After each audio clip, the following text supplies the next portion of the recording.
The young pianist looked at her with barely concealed disdain. Eleanor Hayes stood in the corner of the Lincoln Center reception hall, her simple cotton dress a stark contrast to the designer gowns around her. The pianist smirked and asked the question that would change everything that night. "You play piano?" His tone made it clear what he really meant. "What are you doing here?" Eleanor simply nodded, her weathered hands folded quietly in front of her. But before she could respond, the doors opened. Christopher Bennett walked in. The Christopher Bennett, three-time Grammy winner, the most celebrated pianist of his generation. He scanned the room, his eyes searching. And when they landed on Eleanor, his entire face transformed. He crossed the room in seconds, ignoring everyone else, and then he did something that made the entire room fall silent. He dropped to one knee in front of this elderly black woman in the simple dress, took her hands in his, and said words that would echo through that hall for years to come. "Teacher, you came." To understand that moment, we need to go back 60 years. Back to a small town in rural Mississippi, where an 8-year-old girl named Eleanor Hayes lived in a wooden house with gaps in the walls wide enough to see through. Eleanor's family didn't have much. Her father worked 2 jobs. Her mother cleaned houses. They had food on the table, love in their home, but not much else. Certainly not a piano.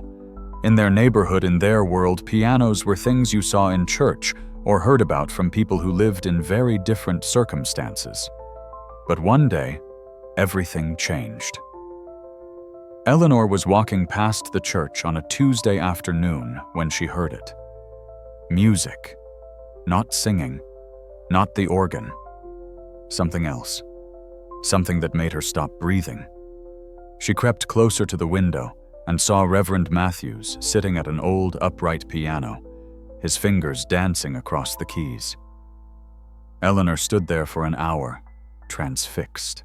She didn't understand what she was feeling, but she knew with absolute certainty that this sound, this instrument, was going to be part of her life. She just had no idea how. That night, Eleanor took a piece of chalk and drew piano keys on the wooden table in her room. She counted them carefully from memory. 88 keys. White and black in that specific pattern she'd glimpsed through the church window. And she began to practice on that table, pressing her fingers against the wood, hearing the music only in her mind. Her mother found her there at midnight, fingers moving silently across the chalk-drawn keyboard. She didn't stop Eleanor. She just watched, tears in her eyes, understanding that her daughter had found something that would either break her heart or make it whole. For weeks, Eleanor practiced on that table every night. Her fingers memorized patterns she'd heard once.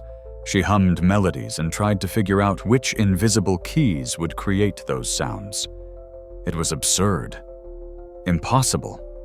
Teaching yourself piano on a table with chalk lines. But Eleanor didn't know it was impossible, so she kept trying.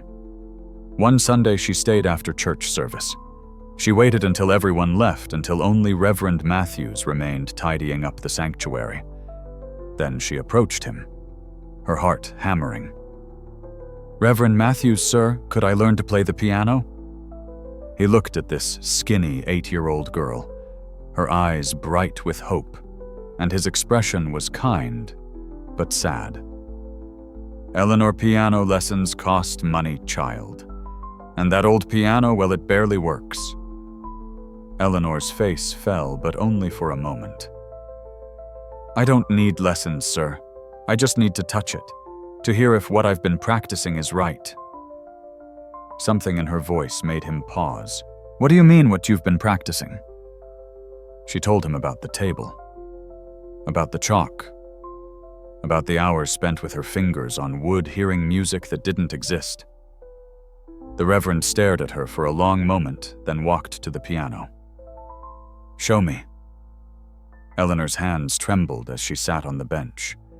The keys felt different than her table, smooth and cool. She pressed middle C. The sound that came out made her gasp. It was real. She pressed another key, and another, and then her fingers started moving in the patterns she'd been practicing for weeks on silent wood. What came out wasn't music, not exactly. It was halting and uncertain.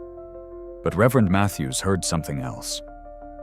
He heard the patterns, the intention, the innate understanding of how notes might fit together. "Child," he said quietly, "you come here every Tuesday and Thursday evening, after I close up. You practice all you want." Eleanor's eyes filled with tears. "Really? Really? But Eleanor, I can't teach you. I only know hymns and not well. You'll have to teach yourself." She nodded eagerly. Teaching herself was all she'd been doing anyway. At least now she'd have actual keys to press. For the next 2 years, Eleanor came to that church 4 times a week. She found old beginner piano books in the church library, yellow with age. She learned to read music the way other children learned to read words, sounding out each note carefully, her progress painfully slow but steady. By the time she was 10, she could play every hymn in the book. By 11, she was playing music she'd heard on the radio, figuring out the notes by ear. By 12, she was creating her own melodies, her fingers exploring the piano like it was a new language she was slowly becoming fluent in. People started coming to church early just to hear Eleanor practice. They'd sit in the pews quietly listening to this young girl coax beauty out of an old, out-of-tune piano. Some left coins in a jar by the door. Not much, but enough that Eleanor's mother started saving. Saving for something that seemed impossible. A future in music. When Eleanor was 13, a music teacher from Jackson came through town recruiting for the state's youth orchestra program. Someone told her about the girl at the church who played piano. The teacher came skeptical. Black children from rural Mississippi didn't typically become classical pianists. The path wasn't there. The doors weren't open. But she listened to Eleanor play. And when Eleanor finished, the teacher sat in silence for a long time. Finally, she spoke. "You're raw, completely untrained in technique, but you have something I've only seen a handful of times in my entire career. You have the gift." She handed Eleanor a pamphlet. "This is the Mississippi School of the Arts. It's a high school for talented students. Full scholarship available for those who qualify. You should audition." Eleanor stared at the pamphlet. The building in the photo looked like a palace. Could someone like her really go there? The teacher seemed to read her thoughts. "The audition is blind. They'll hear you play from behind a screen. They won't see your face, your clothes, where you're from. Just your music." For the first time, Eleanor understood that music could be the great equalizer. On the other side of a screen, she wasn't poor. She wasn't black. She wasn't from the wrong neighborhood. She was just sound. Just the notes she could create. She spent 6 months preparing. Reverend Matthews found better sheet music. Eleanor practiced until her fingers ached, until she dreamed in melodies. And when the audition day came, she walked behind that screen with her heart in her throat and played like her entire future depended on it. Because it did. Eleanor got the scholarship. When the letter came, her mother cried for an hour straight. Her father, a man who rarely showed emotion, picked her up and spun her around like she was still a little girl. They were sending their daughter to an arts school. It felt like a miracle. But miracles, Eleanor would learn, often come with complications. On her first day at the Mississippi School of the Arts, Eleanor walked through doors into a world she'd only imagined. Practice rooms lined the hallways, each one containing a piano better than anything she'd ever touched. Students her age walked past, carrying instrument cases, discussing composers she'd barely heard of. And Eleanor was the only black student in the entire program. The stares started immediately. Not hostile necessarily, just constant, curious, assessing. Every time she entered a room, conversations paused. When she sat at a piano in the common practice room, other students found reasons to leave. One girl asked her directly with genuine confusion, "How did you even learn to play piano?" Eleanor wanted to explain about the church, about the chalk on the table, about years of teaching herself, but she just said, "The same way you did. Practice." The girl looked unconvinced and walked away. But if Eleanor thought the social isolation was the hardest part, she was wrong. The real challenge was the music itself. These students had been taking formal lessons since they were 4 or 5 years old. They knew proper technique, proper posture, proper everything. Eleanor had taught herself, and while her ear was exceptional, her form was all wrong. Her first piano instructor, Mrs. Whitmore, watched her play for exactly 30 seconds before stopping her. "No, no, no. Your wrist position is completely incorrect. Your finger curve is wrong. The way you're using the pedal would make Chopin weep." Eleanor felt herself shrinking. "But the sound is right, isn't it, Mrs.?" Whitmore's expression was cold. "The sound is adequate, but technique matters. Without proper form, you'll never be a serious pianist. You'll plateau. You'll develop bad habits that will limit your potential." For weeks, Mrs. Whitmore tried to break down everything Eleanor had taught herself and rebuild it correctly. It was excruciating. Eleanor felt like she was learning to walk again, every movement conscious and awkward. The music that had flowed so naturally from her fingers now felt stilted and mechanical. She wanted to quit. More than once, she packed her small suitcase ready to go home. But every time she'd remember that feeling of her fingers on the chalk-drawn table, that hunger for music that had driven her when she had nothing. And she'd unpack and keep trying. 3 months in, something shifted. Eleanor was practicing a Beethoven sonata, focusing so hard on her wrist position that she wasn't thinking about the music at all. And suddenly, without warning, it clicked. The technique and the feeling merged. Her fingers moved with both precision and soul. The piano sang. Mrs. Whitmore, passing by the practice room, stopped. She stood outside the door for the entire piece. When Eleanor finished, the instructor entered the room. Her expression was different, softer. That she said quietly was extraordinary. "You've integrated the technique. Now you're not just playing piano, you're making music." It was the first real compliment Eleanor had received since arriving. She held on to it like a lifeline. But Mrs. Whitmore wasn't done. "Eleanor, you have something rare. But this world isn't kind to people like you. You'll have to be twice as good to get half the recognition. That's not fair. That's not right. But that's reality. So my question is, are you willing to do the work?" Eleanor met her instructor's eyes. "I've been doing the work my whole life." From that moment, Mrs. Whitmore became Eleanor's fiercest advocate. She gave Eleanor extra practice time, additional pieces to learn harder challenges. She pushed Eleanor beyond what she pushed anyone else, not out of cruelty, but out of recognition that Eleanor would need to be exceptional to overcome the barriers ahead. By her junior year, Eleanor was the best pianist in the school. Everyone knew it. Even the students who'd looked at her with doubt on that first day couldn't deny her talent. When she played in recitals, the audience fell silent. Completely, utterly silent. And when she finished, the applause was thunderous. She entered her first major competition at 17. The Southeastern Young Artists Piano Competition.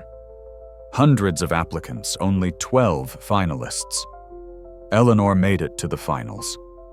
She'd be performing in front of judges from prestigious conservatories, playing for a chance at a full scholarship to any music school in the country. The other finalists were all white, all from wealthy families, all with private instructors who'd trained them since childhood. In the green room before the performance, Eleanor overheard 2 of them talking. I heard one of the finalists is from some public arts school in Mississippi. Can you imagine she probably thinks Rachmaninoff is a type of vodka? They laughed. Eleanor sat very still, her hands folded in her lap, and said nothing. When her turn came, she walked onto that stage. The lights were blinding. The Steinway grand piano gleamed. She adjusted the bench and placed her fingers on the keys.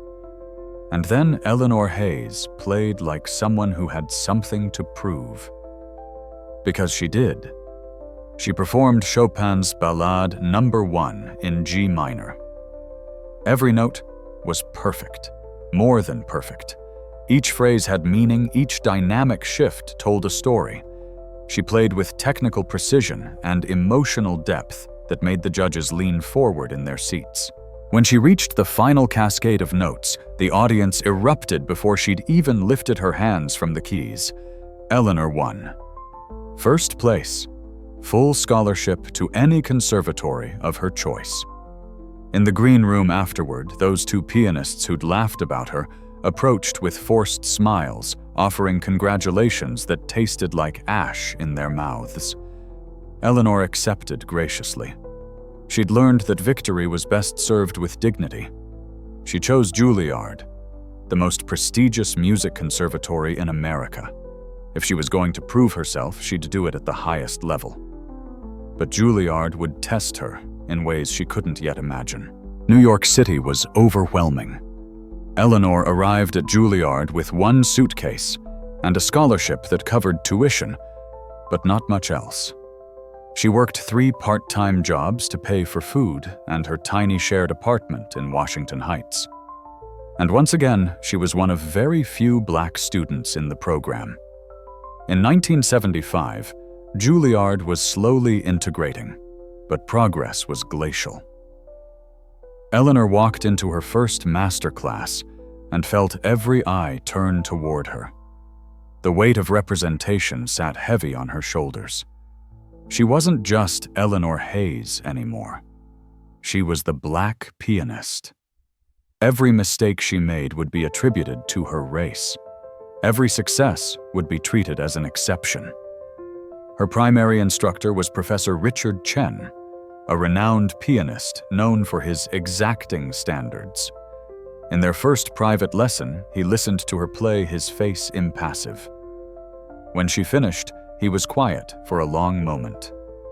"You have exceptional talent," he said finally. "But exceptional talent isn't enough in this profession. The question is whether you have the discipline, the dedication, and the thick skin required to survive."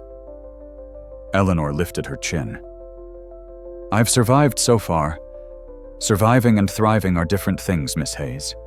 In this city, in this profession, you'll face rejection that has nothing to do with your ability. You need to decide now whether you're playing piano to be famous or because you can't imagine doing anything else." The question struck deep. Eleanor thought about the chalk on the table, about the church piano, about every hour she'd spent chasing this dream. "I play because I have to," she said quietly. "Because music is the only language I'm truly fluent in." Professor Chen nodded. "Then we'll proceed. But I warn you, I'm going to push you harder than I've pushed anyone. Not because of your race, but in spite of what your race will mean for your career. You'll need to be undeniable." He kept his word. For the next 4 years, Professor Chen drove Eleanor relentlessly. Additional repertoire, extended practice hours, performance opportunities that terrified her. He entered her in competitions arranged for her to perform with the Juilliard Orchestra, pushed her into the spotlight again and again. Eleanor won competitions. She received standing ovations. Music critics began to notice her. A rising star, one review called her. A pianist of exceptional sensitivity and power. But when she graduated, ready to launch her performance career, she hit a wall she hadn't anticipated. No one would hire her. She auditioned for orchestras, for performance venues, for concert series. Her auditions were brilliant. The feedback was always positive, but the offers never came. Years later, she'd learn about the quiet phone calls made after her auditions. She's very talented, but we're not sure our audience is ready for someone like her as a soloist. Someone like her. The words hung in the air, unsaid, but understood. After 2 years of rejection, Eleanor's savings were gone. She was 26 years old, living in New York City with a degree from Juilliard and no career prospects.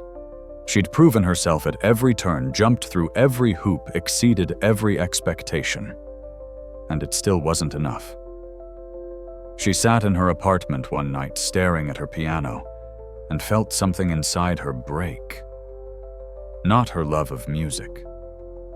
That could never break. But her dream of being a concert pianist. That dream was dying, strangled by a system that would never truly accept her.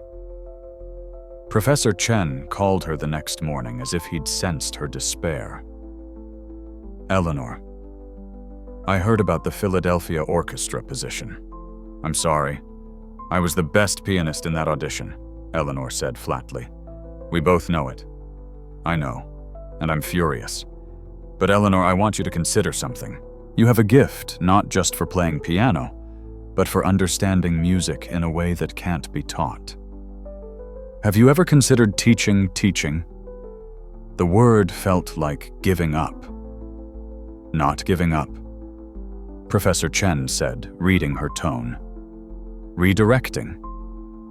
Eleanor, you could perform beautifully for audiences, and maybe break through eventually. Or you could teach and create a generation of pianists who will carry your legacy forward.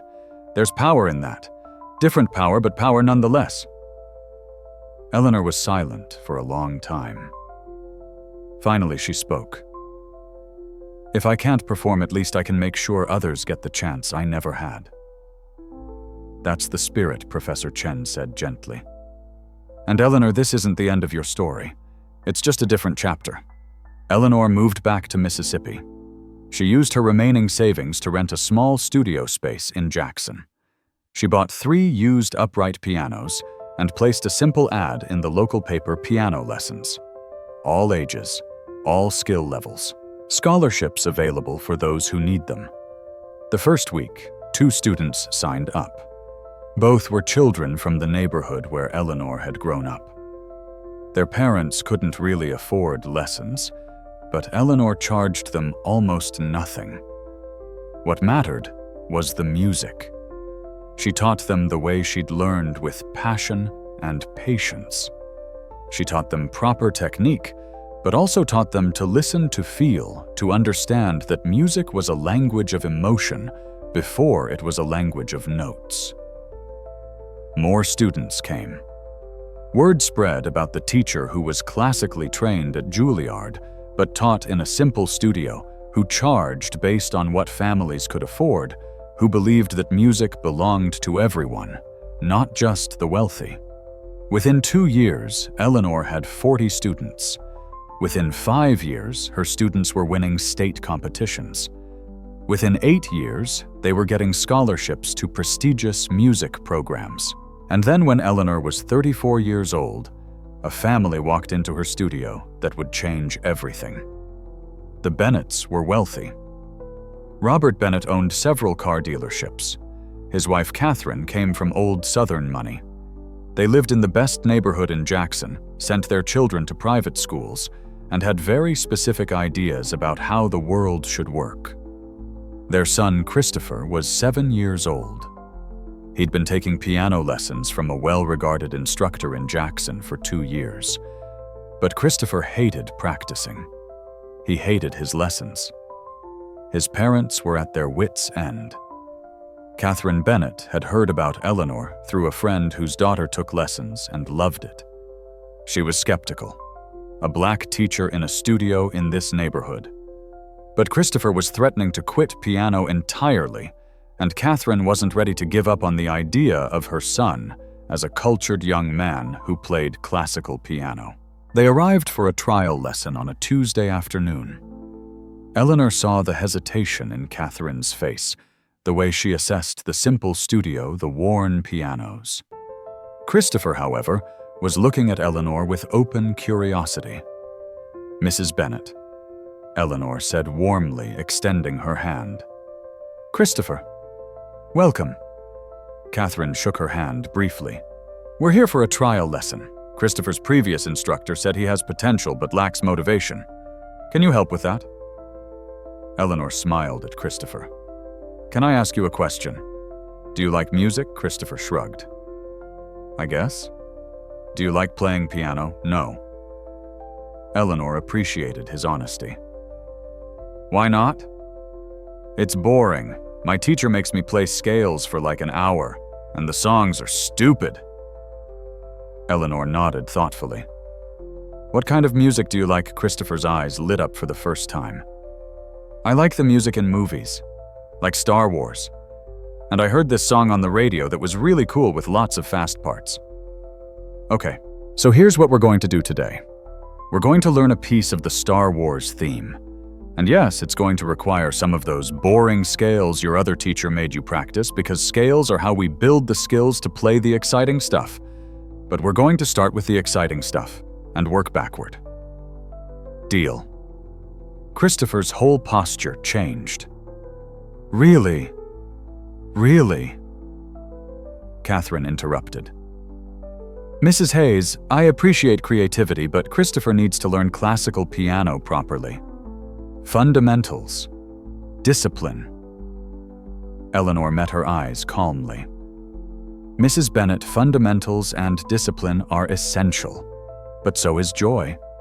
If Christopher doesn't love playing, he'll never put in the hours required to become skilled. Let me try my approach. If after 4 lessons he hasn't improved, you can take him elsewhere. No charge for today." Catherine wasn't used to being told what to do, especially by someone she'd initially had doubts about. But something in Eleanor's calm confidence made her nod. 4 lessons. Eleanor turned to Christopher. "Let's make some music."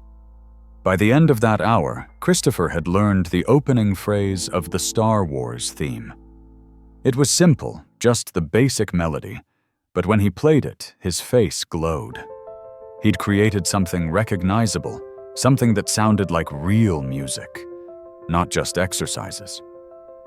"Again," he said immediately when he finished. Catherine Bennett watched her son play the same phrase 10 times in a row, voluntarily with enthusiasm. She watched Eleanor guide him gently, encouraging him, making small corrections, without crushing his excitement. When the lesson ended, Catherine didn't say much. She scheduled the next lesson and left. But 3 weeks later, she called Eleanor. "Mrs. Hayes, I need to apologize. I had doubts about you, and I was wrong. Christopher practices every day without being asked. He talks about piano constantly. Whatever you're doing, please keep doing it." Eleanor smiled. "He's a special kid, Mrs. Bennett. He has real talent. But more than that, he has musical intuition. With proper training, he could be exceptional." "Then train him," Catherine said. "Whatever it costs. I don't charge based on what it costs me," Eleanor replied. "I charge based on what families can afford. For you, that will be more than I charge others. That money will help me offer scholarships to students who can't afford lessons at all. Is that acceptable?" There was a pause. Then Catherine laughed, a sound of genuine respect. "You're quite something, Mrs. Hayes." "Yes, that's acceptable." For the next 15 years, Eleanor taught Christopher Bennett. She watched him grow from an enthusiastic 7-year-old to a disciplined teenager to a young man with extraordinary talent. She taught him technique, but also taught him to listen, to feel, to understand that being a great pianist wasn't just about playing notes correctly. It was about communication, connection, making an audience feel something they couldn't put into words. Christopher won every competition he entered. By 16, he was performing with regional orchestras. By 18, he had full scholarship offers from Juilliard, Curtis, and every other top conservatory in the country. The night before he left for Juilliard, Christopher came to Eleanor's studio.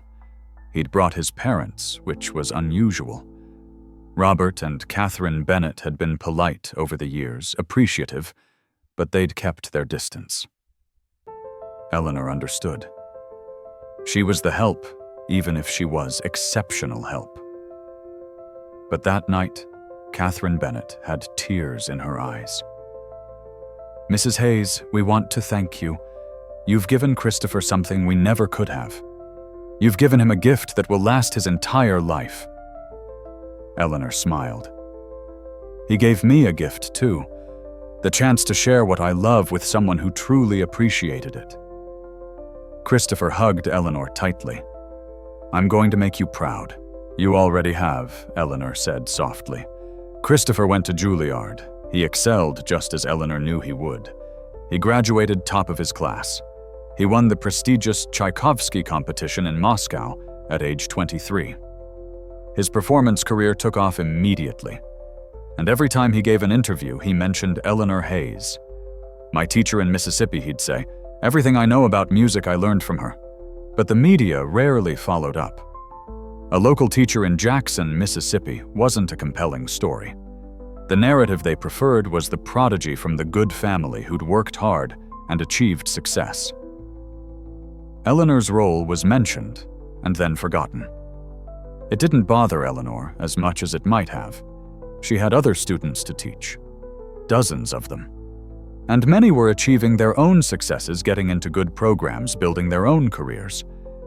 But she'd be lying if she said it didn't sting sometimes. Late at night, alone in her apartment, she'd think about the concert halls she'd never performed and the recognition she'd never received. She'd proven Professor Chen wrong in one way. She hadn't just survived. She'd built something meaningful. But the world still didn't know her name. That would change on a winter evening at Lincoln Center, though Eleanor didn't know it yet. Over the next 20 years, Eleanor's studio became legendary in certain circles. Not the prestigious, famous circles, but among music teachers, among families who cared about real musical education, among the students themselves, Eleanor Hayes was a name spoken with reverence. She'd taught over 300 students by the time she turned 65. 42 of them had gone on to study music at the college level. 18 had pursued professional performance careers. 7 had become music teachers themselves, spreading Eleanor's philosophy to the next generation. But Christopher Bennett remained her greatest success story. And his success had become stratospheric. After winning the Tchaikovsky competition, Christopher's career exploded. He performed with the New York Philharmonic, the Berlin Philharmonic, the London Symphony Orchestra. He recorded albums that topped the classical charts. He won 3 Grammy Awards. He was featured in major magazines, appeared on television, became the rare classical musician who achieved genuine mainstream recognition. And he never forgot Eleanor. He sent her recordings of every performance. He called her before major concerts nervous, seeking her advice the way he had when he was 7 years old, learning the Star Wars theme. He invited her to performances when he played in cities near Jackson, always reserving the best seat in the house. Eleanor went when she could, though traveling was getting harder as she aged.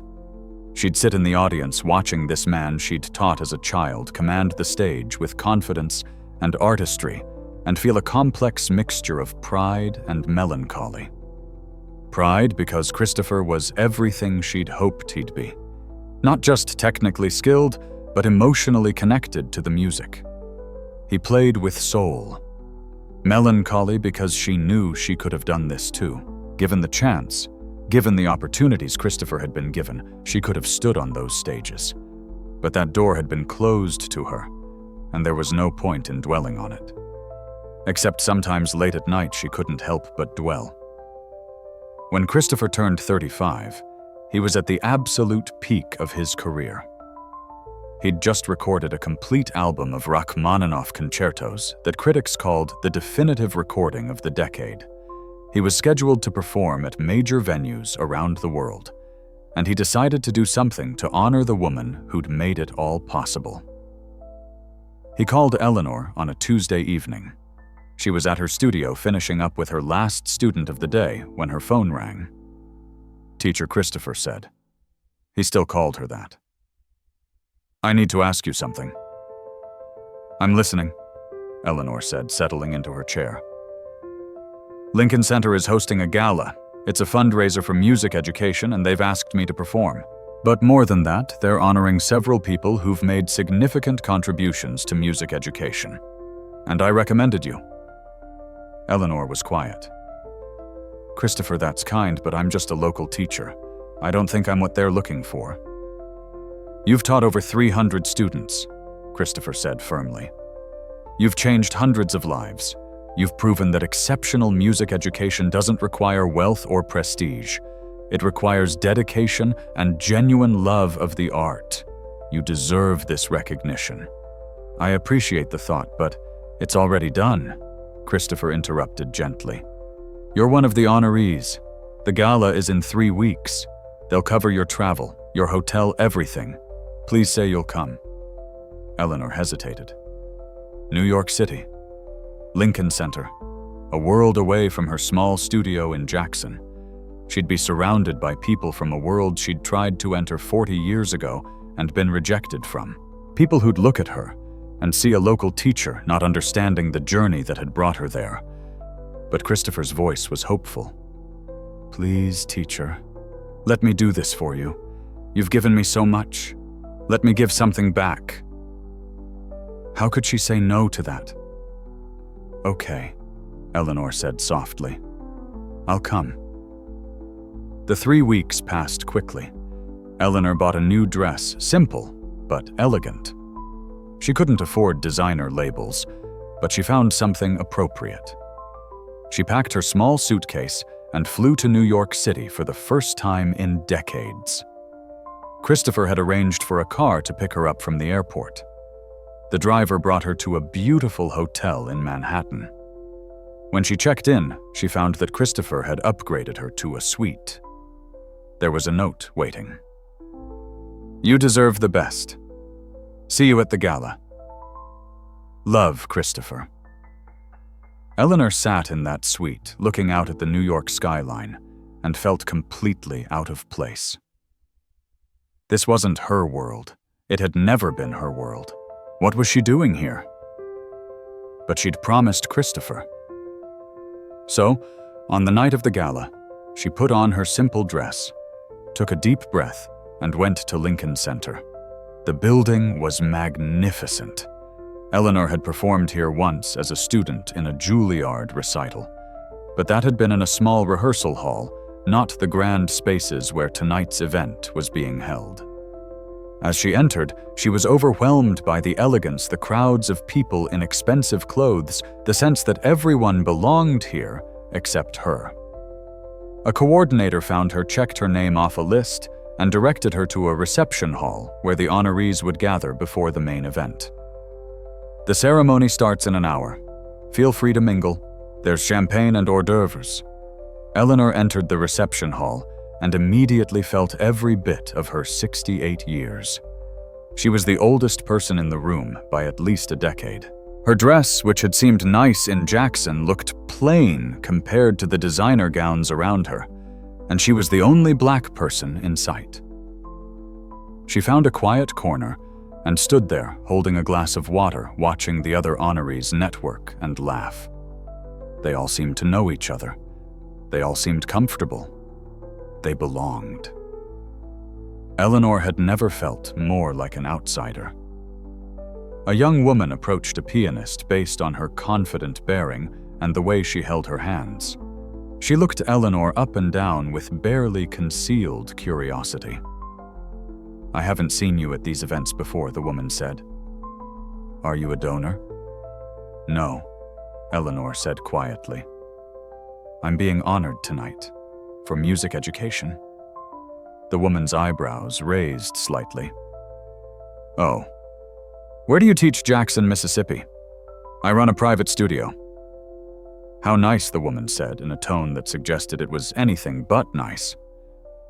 I'm actually on the faculty at Curtis. We're doing some really innovative work in pedagogy there. Are you familiar with Curtis? Eleanor almost laughed. She'd been accepted to Curtis 45 years ago. I'm familiar, she said simply. The woman was already scanning the room, looking for someone more interesting to talk to. "Well, enjoy the evening," she said dismissively, and walked away. Eleanor took a slow breath. "This is fine," she told herself. "You're not here for these people. You're here for Christopher." But it still hurt. More people entered the reception hall. More pianists, more music educators, all of them impressive. All of them moving in circles that Eleanor had never been part of. A few glanced at her curiously. No one else approached. Eleanor checked her watch. 45 more minutes until the ceremony. She could endure 45 minutes. And then 3 young men entered the room. Early 30s, confident, successful. They were pianists, that much was clear from their bearing. They immediately commanded attention, people gravitating toward them. They stood near Eleanor, close enough that she could hear their conversation. "Christopher Bennett's supposed to perform tonight," one said. "I heard he's playing the Rachmaninoff Third. Show off." The others laughed. "He's good, though. Can't deny that. Good technique," another conceded. "But I've always thought he lacked originality. He plays everything exactly like his teacher taught him. No personal interpretation." "Who was his teacher?" the third asked. "Some woman in Mississippi, I think I heard he talks about her constantly. Probably just trying to seem humble. You know how it is." Eleanor's hands tightened around her water glass.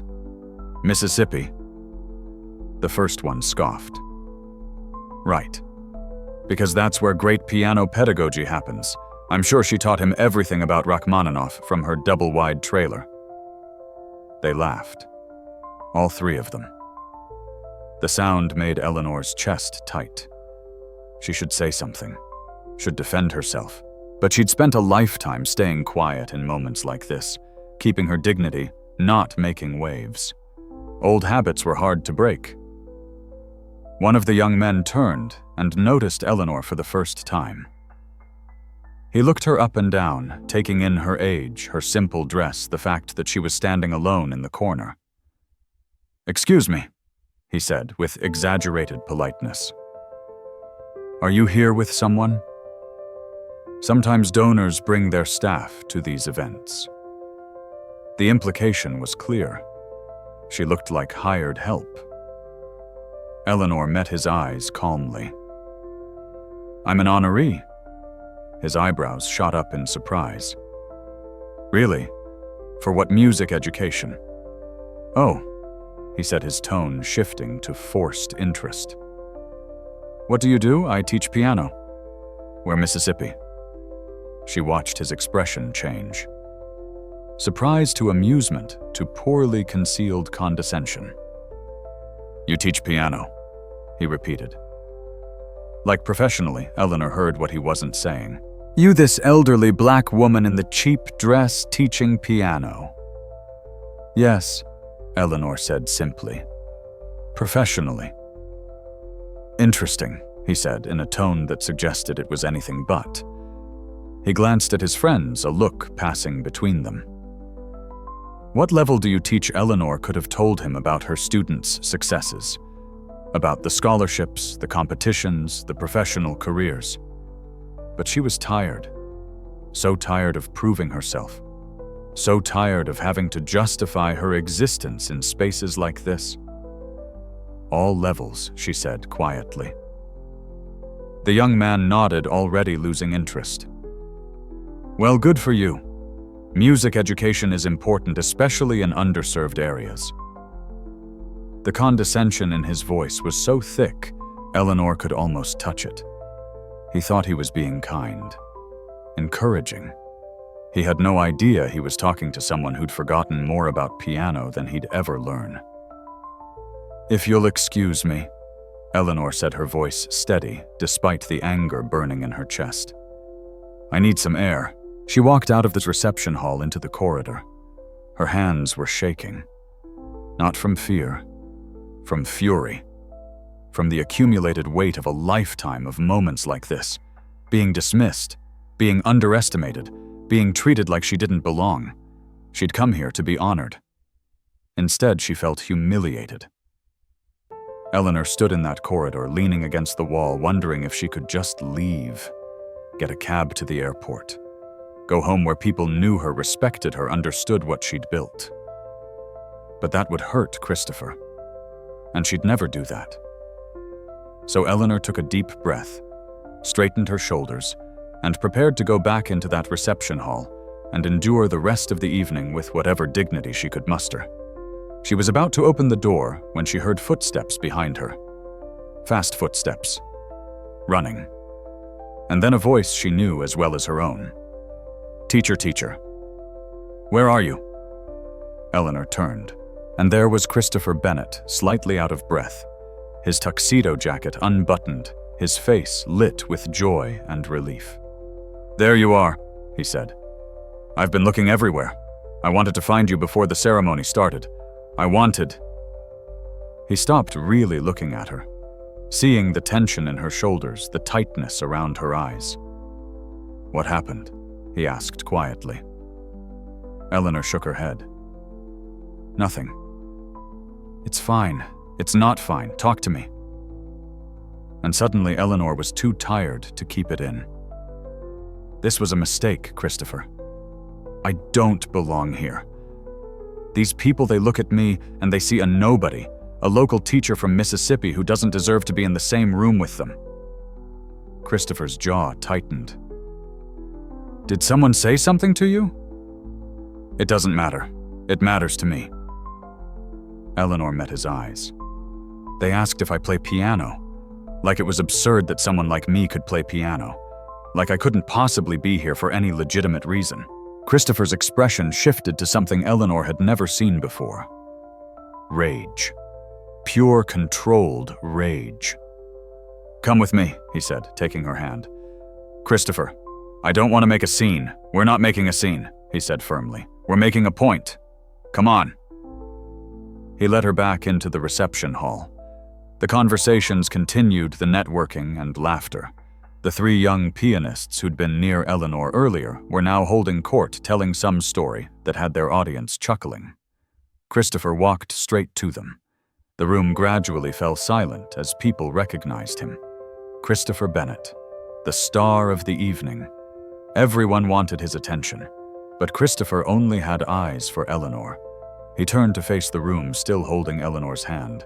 When he spoke, his voice carried to every corner. "Excuse me, everyone. I'd like to introduce someone." The room quieted completely. "This is Eleanor Hayes," Christopher said clearly. "She is the reason I'm standing here tonight. She is the reason I have a career. She is, without question, the greatest piano teacher in the world. And she's been teaching for 40 years in a small studio in Jackson, Mississippi, changing lives, one student at a time." He looked directly at the young pianist, who'd asked Eleanor if she played piano. The man had gone pale. "Eleanor Hayes," Christopher continued, "taught me from the time I was 7 years old. Everything I know about music, about dedication, about the discipline required to be exceptional, I learned from her. She didn't just teach me technique. She taught me to listen, to feel, to understand that music is about communication, not just performance." Christopher's voice grew stronger. "And yet, despite teaching hundreds of students, despite changing countless lives, despite being more qualified than half the faculty at the most prestigious conservatories in the world, she's never received the recognition she deserves. Because she teaches in Mississippi. Because she doesn't fit the image of what people expect a great teacher to look like." The room was dead silent now. "So I want to be very clear," Christopher said. "When I perform tonight, every note I play will be because of this woman. Every bit of artistry, every moment of beauty, it all comes back to her.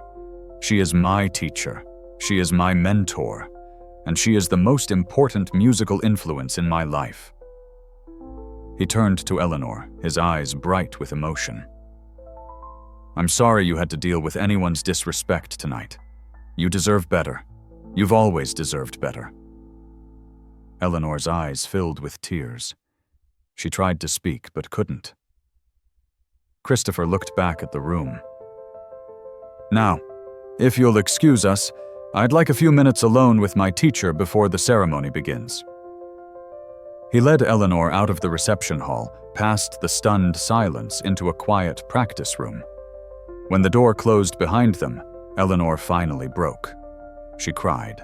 Deep, wrenching sobs that came from decades of holding herself together, of being strong, of accepting less than she deserved.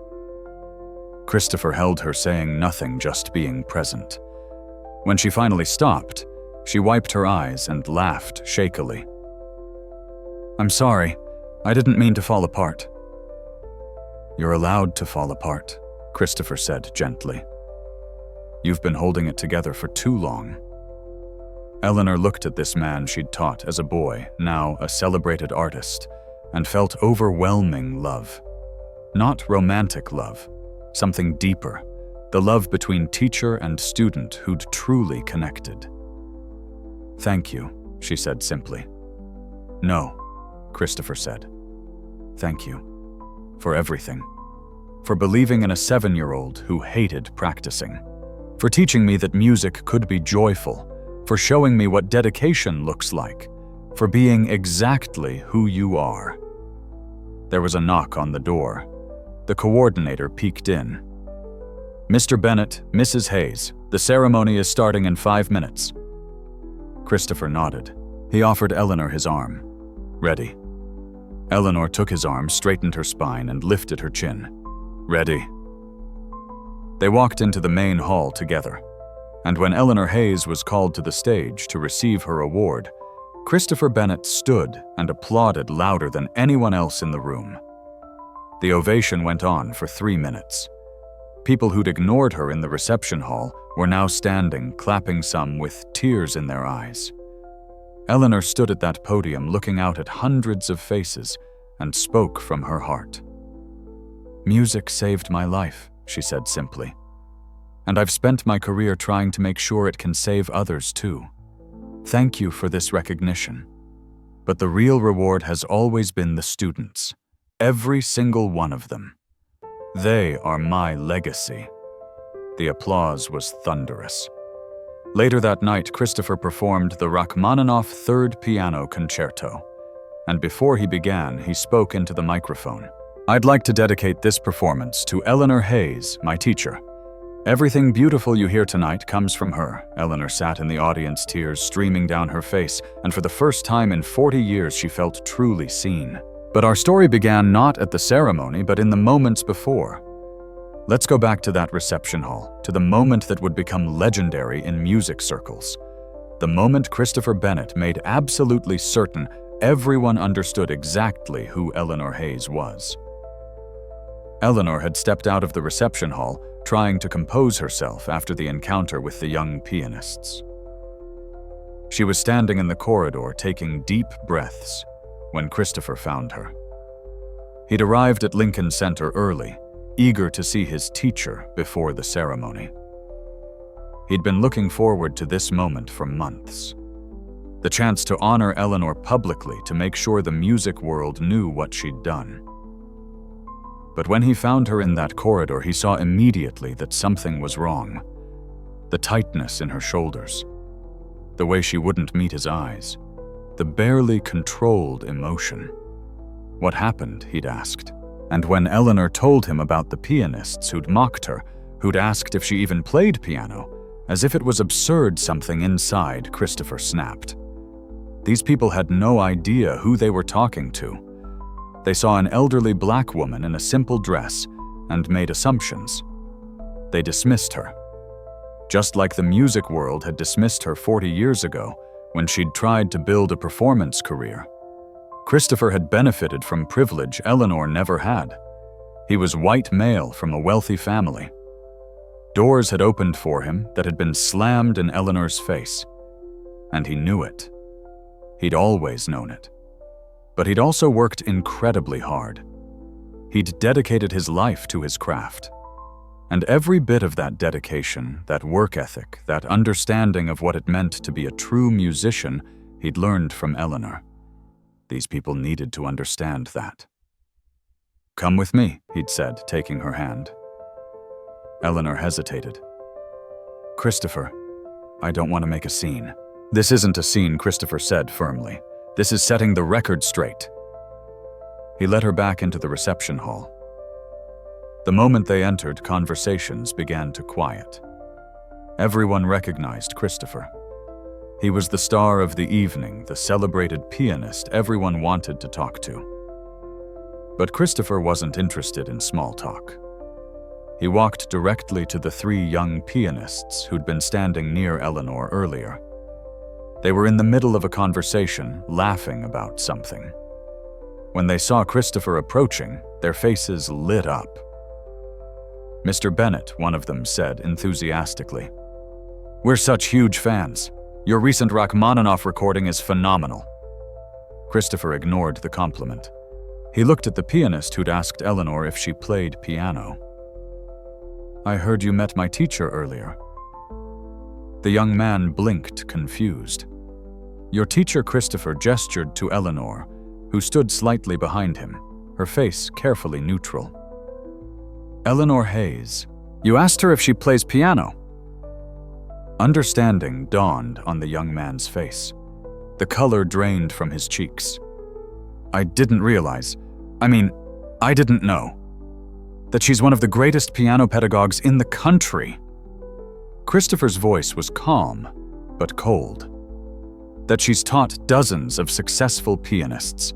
That she was trained at Juilliard, won major competitions, and chose to dedicate her life to teaching rather than performing." The pianist couldn't speak. His friends had gone silent, sensing the tension. Christopher turned to address the room. More people had noticed the confrontation now. The noise level dropped as attention focused on Christopher and Eleanor. "I want everyone here to understand something," Christopher said, his voice carrying across the hall. "This woman standing beside me is Eleanor Hayes. She taught me piano from the time I was 7 years old until I went to college. Every technique I use, every interpretive choice I make, every bit of artistry I bring to my performances, I learned from her." The room was completely silent now.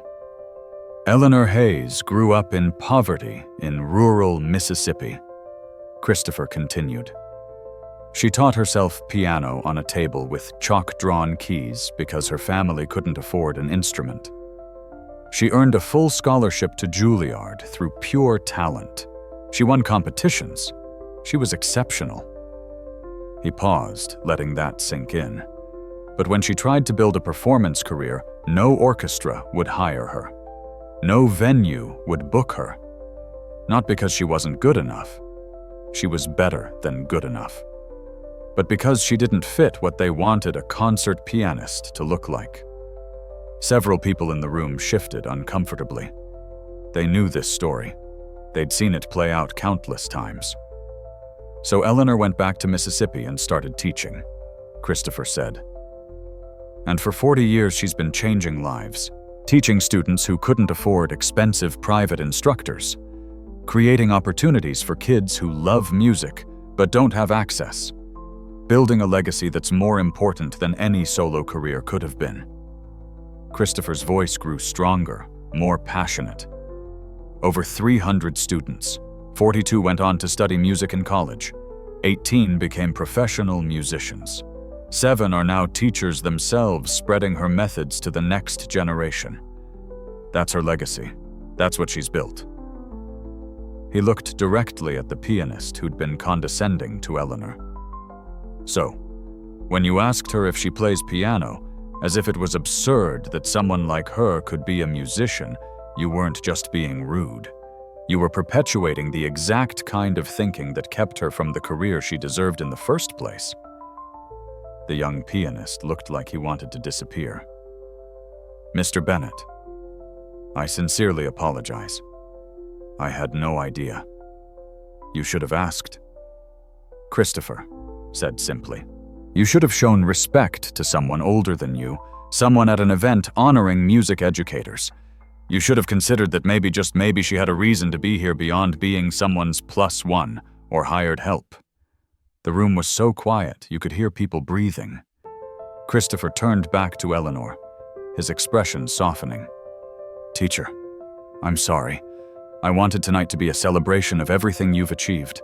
Instead, you had to deal with ignorance and disrespect. That's not acceptable." Eleanor's eyes were bright with unshed tears, but she held herself with dignity. "It's not your fault, Christopher." "Maybe not. But I can use my platform to make sure it doesn't happen again." He looked back at the assembled crowd. "Eleanor Hayes deserves your respect. She deserves recognition.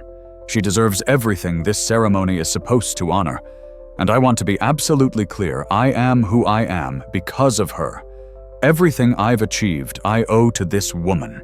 The silence broke. Someone started clapping. Then another person. Within seconds, the entire reception hall was applauding.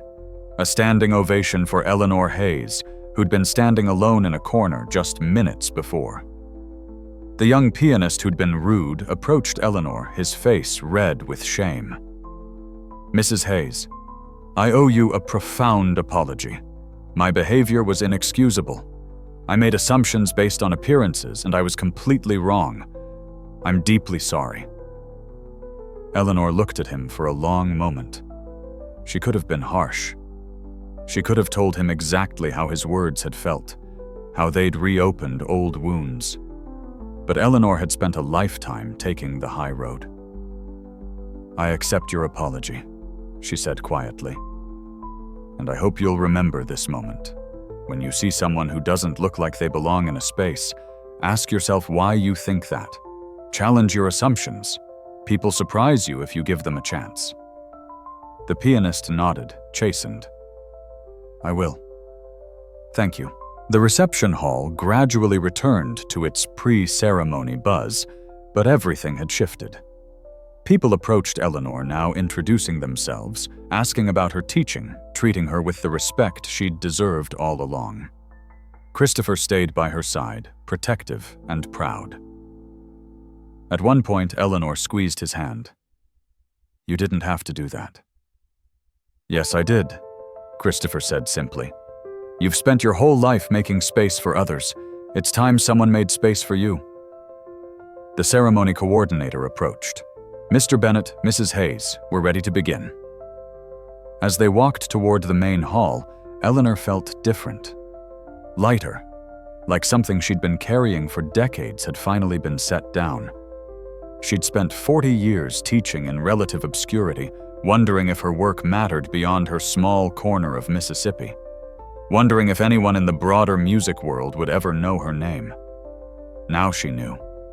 Not just because of the award, but because the person who mattered most, the student who'd become like a son to her, had stood up in a room full of influential people and made absolutely certain they understood her value. That meant more than any performance career could have. The ceremony was held in the David Geffen Hall, one of Lincoln Center's crown jewels. Eleanor sat in the front row, still somewhat overwhelmed by the opulence around her. Crystal chandeliers, plush red seats, gilt-edged balconies rising in tiers above the main floor. Christopher sat beside her, occasionally leaning over to point out notable people in the audience. Conductors, composers, music directors of major orchestras, people whose recordings Eleanor had listened to, whose careers she'd followed, who existed in a stratosphere she'd never reached. "That's Gustavo Ramirez," Christopher whispered, gesturing toward a distinguished older man. "Music director of the Berlin Philharmonic. He's one of the greatest living conductors." Eleanor nodded, trying not to feel intimidated. "And over there, that's Maria Chen. She runs the piano program at Curtis now. Extraordinary teacher." The irony wasn't lost on Eleanor. She was extraordinary too. But Maria Chen taught at Curtis, so everyone knew her name. The ceremony began. A series of speakers talked about the importance of music education, about funding cuts to arts programs, about the need to support teachers who dedicated their lives to passing on musical knowledge. Then came the awards. 5 people were being honored tonight. a conductor who ran a youth orchestra in the Bronx, a violin teacher who'd built a program bringing classical music to underserved communities in Los Angeles, a composer who created accessible works for school orchestras. Each of them gave brief acceptance speeches. Each was accomplished, deserving, admirable.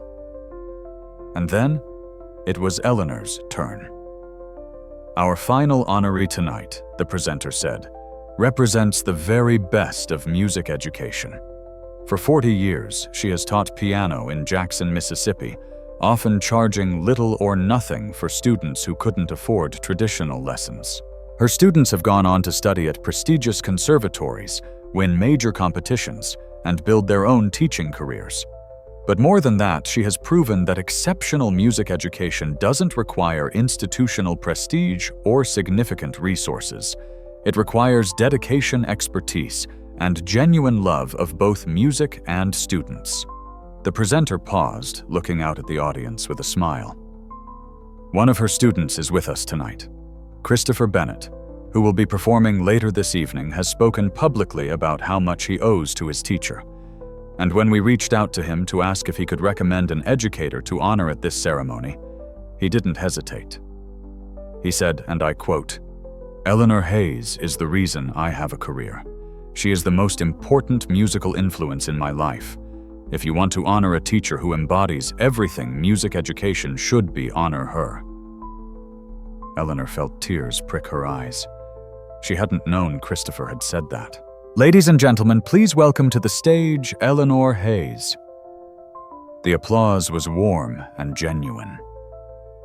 Eleanor stood, smoothed her dress, and walked to the stage. Her legs felt shaky. The lights were bright. Hundreds of faces looked up at her. She reached the podium and stood there for a moment, gathering her thoughts. The teleprompter showed a prepared speech, something the organizers had written for her. But Eleanor had never been good at reading other people's words. She decided to speak from her heart. "Thank you for this honor," she began, her voice steady despite her nerves. "I'm not used to stages like this. My stage for the past 40 years has been a small studio in Jackson, Mississippi. My audience has been children and teenagers, most of them more interested in finishing their lesson so they can go play outside than in perfecting their Chopin." A ripple of understanding laughter moved through the audience. "I didn't plan to be a teacher," Eleanor continued. "When I was young, I wanted to perform. I wanted to play in halls like this with audiences like you. I worked hard. I practiced until my fingers ached. I won competitions. I graduated from Juilliard." She paused, looking out at the sea of faces. "But the performance career I dreamed of never materialized. Not because I wasn't good enough. I was good enough. But because the world wasn't ready for someone who looked like me on those stages." The audience was completely silent now, hanging on every word. "I was angry about that for a long time," Eleanor said quietly. "I felt like I'd been cheated. Like all my hard work had been for nothing. But then something interesting happened. I started teaching because I needed to survive to pay bills. But I discovered that teaching wasn't a consolation prize. It was a calling." Her voice grew stronger. "Every time a student has a breakthrough moment when they finally understand a difficult passage or play with genuine feeling, for the first time I get to be part of that. Every time a student who thought classical music wasn't for them falls in love with Beethoven or Chopin, I get to witness that transformation. Every time a child who couldn't afford traditional music education gets a chance, because I can offer scholarships, I get to change a life." Eleanor looked directly at Christopher, who was watching her with undisguised emotion. "I've had the privilege of teaching over 300 students. Some became professional musicians. Some became teachers. Some went into completely different fields but still carry a love of music that enriches their lives. And every single one of them taught me something in return." She paused, collecting her thoughts. "There's been a lot of talk tonight about the importance of music education. And it is important. But I want to add something. Music education isn't just about creating the next generation of performers. It's about creating the next generation of human beings who understand beauty, who can express emotions they don't have words for, who know the discipline of working toward mastery, and who appreciate the work of others. The audience was completely still absorbed. "I teach in a small studio in Mississippi," Eleanor said. "I'm not at a prestigious conservatory. I don't have famous students except for Christopher. But I have changed lives. And so has every teacher in this room, every teacher watching this ceremony, every person who dedicates their time to passing on the gift of music." Her voice wavered slightly with emotion. "So this award doesn't just honor me. It honors every teacher who works in obscurity, who charges less than they should, because they believe in their students, who stays late to help someone struggling, who celebrates every small victory. We don't do this work for recognition. We do it because we can't imagine doing anything else." Eleanor gripped the podium. "But I'll be honest with you. Recognition matters.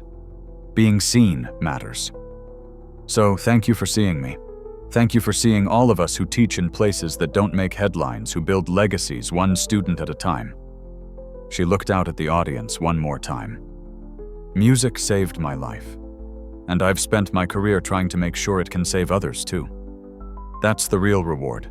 Not awards or applause, but knowing that somewhere tonight a student I taught is playing piano. Maybe for themselves, maybe for others. But playing and finding joy in it. That's what this is all about." Eleanor stepped back from the podium. For a moment, there was complete silence, and then the audience erupted. People stood applauding thunderously. The ovation went on and on, 3 minutes, 4 minutes.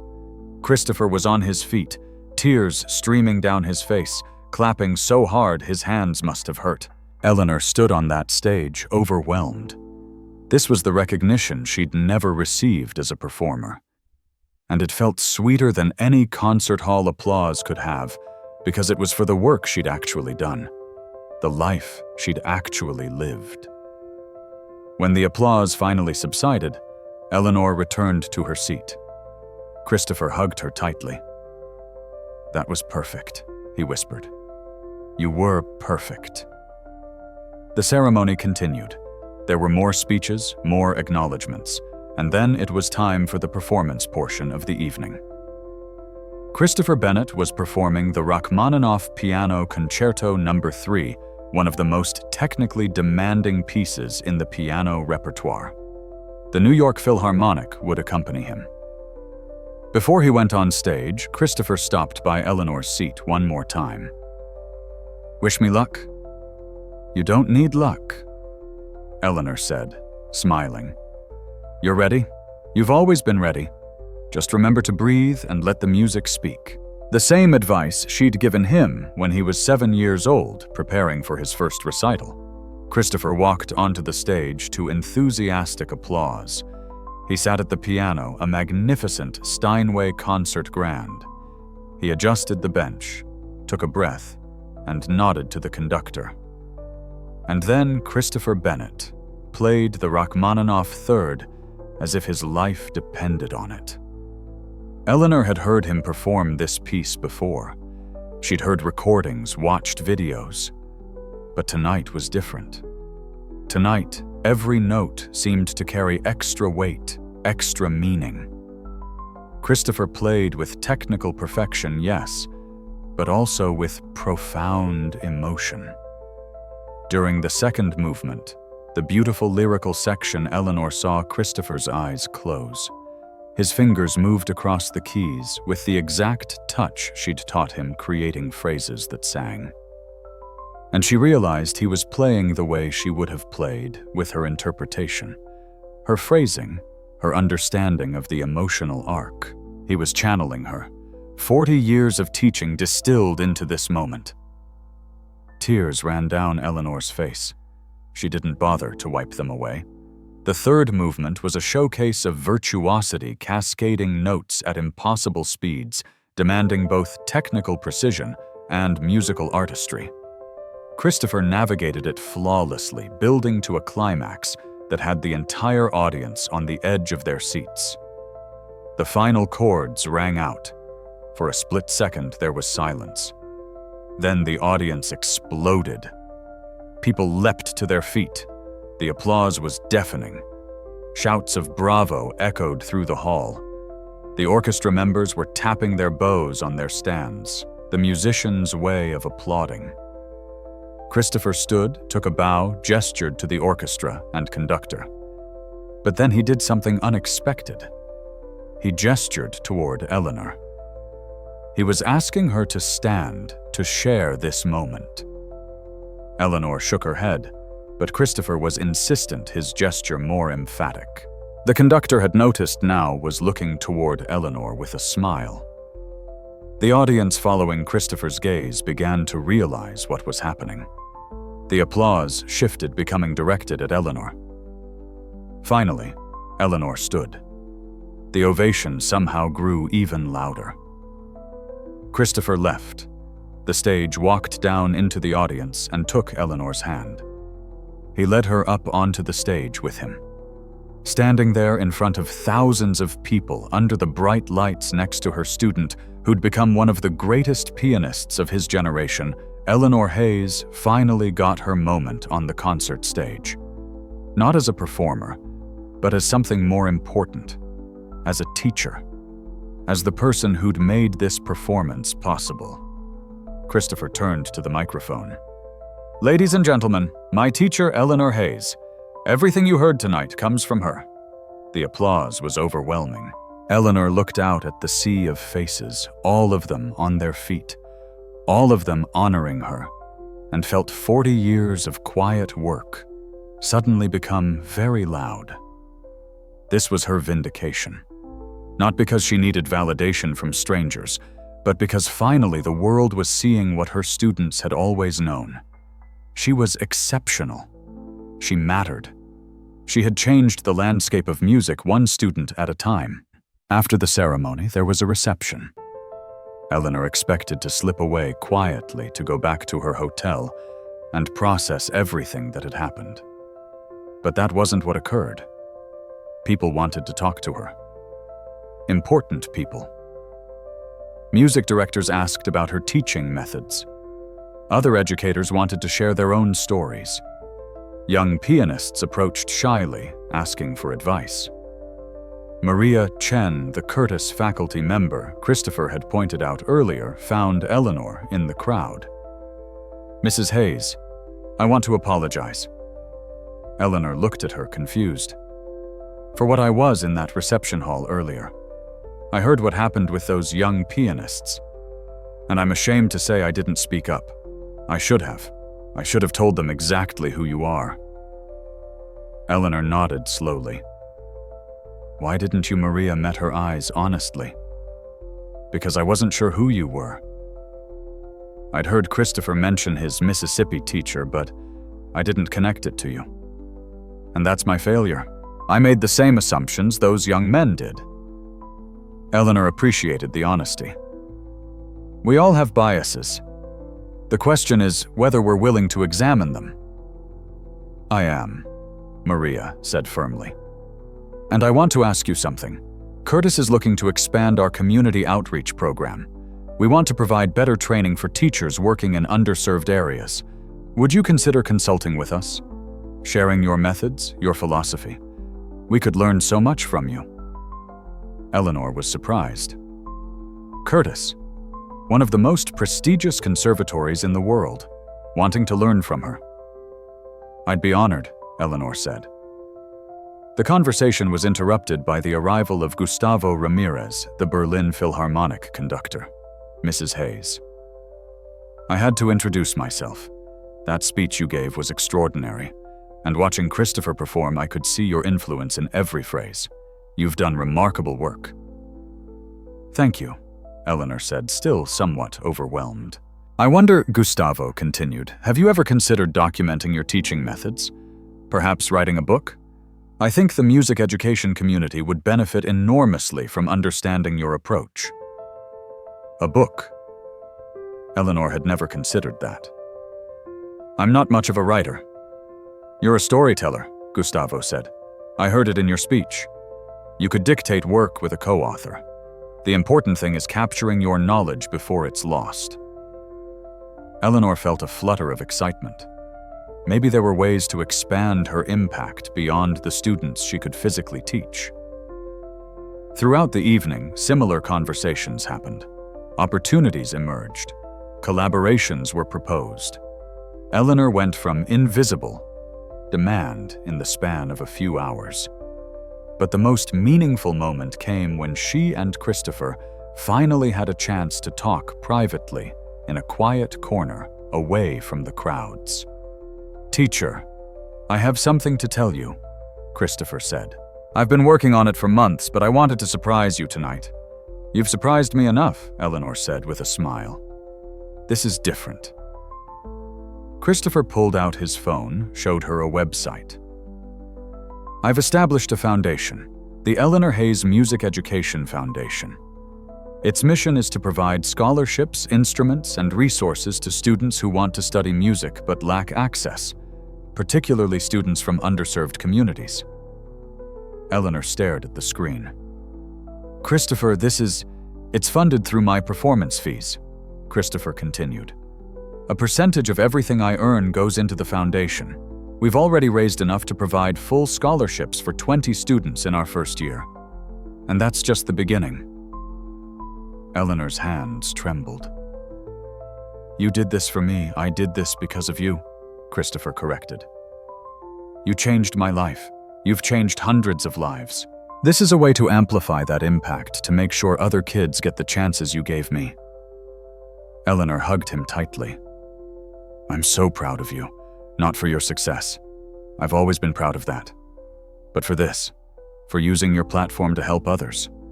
I learned that from you too," Christopher said softly. They stood there for a moment, teacher and student surrounded by the noise of the reception, but existing in their own quiet bubble of understanding.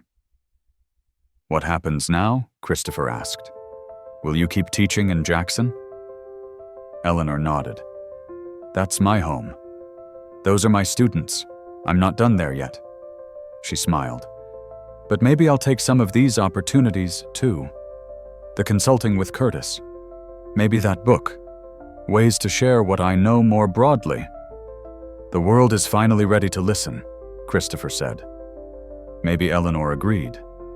Or maybe I'm finally ready to speak louder.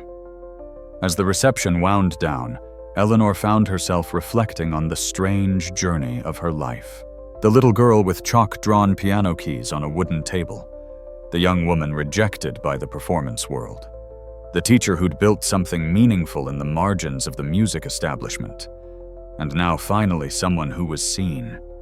She'd spent decades wondering if her work mattered beyond her small corner of Mississippi. Tonight proved it did.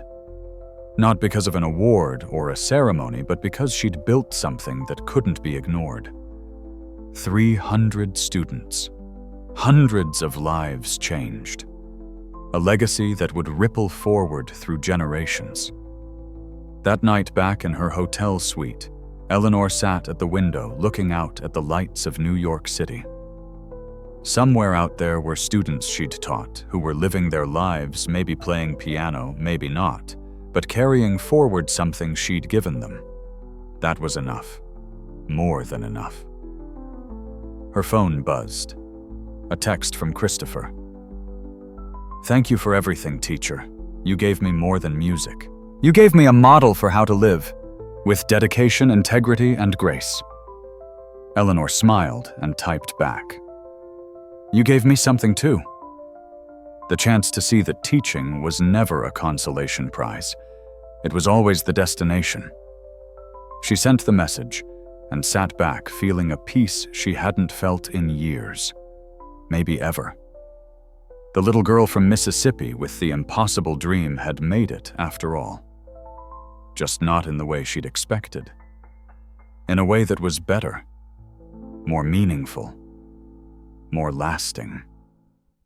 Eleanor Hayes closed her eyes, and in her mind played through the Rachmaninoff concerto Christopher had performed that evening. Her fingers moved, slightly pressing invisible keys, hearing music that existed only in her imagination. Just like she'd done on that wooden table 60 years ago, beginning a journey she could never have predicted. A journey that had led her here, to this moment, to this recognition, to this quiet, profound satisfaction. Music had saved her life, and she'd spent her life returning the favor, saving music for others. That was a career worth having. Eleanor Hayes continued teaching for 5 more years after that night at Lincoln Center. Her studio in Jackson remained her home base, but her influence expanded far beyond those walls. She consulted with Curtis on their community outreach program, training teachers who worked in underserved areas. She gave workshops at conservatories around the country, sharing her methods and philosophy. She did write that book, working with a co-author, to capture 40 years of teaching wisdom. It became required reading in music education programs. The Eleanor Hayes Music Education Foundation grew exponentially. In its first 5 years, it provided scholarships to over 200 students. Instruments were donated to schools that couldn't afford them. Summer intensives were created for talented students who lacked access to quality instruction. And everywhere Eleanor went, she told the same story. Music belongs to everyone. Talent exists in unexpected places. The greatest gift a teacher can give is not information, but inspiration. When Eleanor finally retired from active teaching at age 73, her final student was a 9-year-old girl from the same neighborhood where Eleanor had grown up. The girl's family couldn't afford lessons. She practiced on a donated keyboard in her living room. But she had that same hunger Eleanor had seen in herself decades ago. That same need for music. On the last day after the final lesson, the girl hugged Eleanor tightly. "Thank you for teaching me." Eleanor smiled. "Thank you for letting me." Christopher flew in for Eleanor's retirement party. So did dozens of her former students, now scattered across the country and the world. They shared stories, played piano together, laughed and cried. It was a celebration of a life well lived, a career that had mattered profoundly, even if it had taken the world decades to notice. At one point in the evening, someone asked Eleanor if she had any regrets, if she wished she'd had that performance career she'd once dreamed of. Eleanor thought about it carefully. "I used to think I'd been robbed of something," she said honestly. "That racism and circumstance had stolen the career I deserved. And maybe that's true. But what I built instead, what I created through teaching, has reached more people than any solo career could have. Every student I taught learned from me. But more than that, they learned from each other. They built a community. They carried forward not just technique, but values. That ripple effect is more powerful than any single performance." She paused, looking around the room at the faces of people whose lives she'd touched. "So no, I don't regret it. I'm grateful for how my life unfolded, even the painful parts, because it led me here." Today, Eleanor Hayes is 83 years old. She doesn't teach anymore, but she stays involved with the foundation that bears her name. She attends concerts when she can, always sitting in the audience, watching with pride as musicians she taught, or who were taught by musicians she taught, take the stage. Christopher Bennett still calls her regularly, still seeks her advice before major performances, still credits her in every interview as the most important influence in his life. And he's not the only one. The music world finally knows Eleanor Hayes' name, but more importantly, hundreds of students know it. They know it as the name of someone who believed in them when others didn't, who gave them a chance when doors were closed, who taught them that music was their birthright regardless of where they came from or what they looked like. That's Eleanor's legacy. Not concerts she never performed, but lives she changed, students she empowered, barriers she broke down one lesson at a time. Her story reminds us that success isn't always measured in fame or recognition. Sometimes the most important work happens quietly in small studios with one student at a time. Sometimes the greatest artists are not the ones on stage, but the ones who teach others how to reach that stage. And sometimes justice and recognition come late. But they come. Eleanor Hayes spent her life proving that talent, dedication, and excellence cannot be denied forever.